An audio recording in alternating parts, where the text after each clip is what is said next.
Hello. हाँ फर्रुख, कैसे हो? हाँ सब ठीक ठाक। हाँ हाँ, सब सब खैरियत।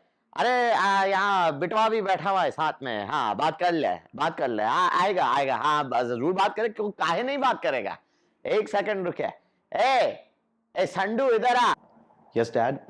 ले तेरे अंकल अंकल फर्रुख बात करेंगे तुमसे। Who's Farrukh uncle? हेलो, आओ आप फर्रुख अंकल से बात कर लो फोन पे। डैड मुझे नहीं बात करनी। I don't. नहीं बात, नहीं बात करेगा, नहीं बात करेगा। फिर से बोल। हेलो फर्रुख अंकल जी, कैसे हैं आप? ठीक, हाँ सब खैरियत।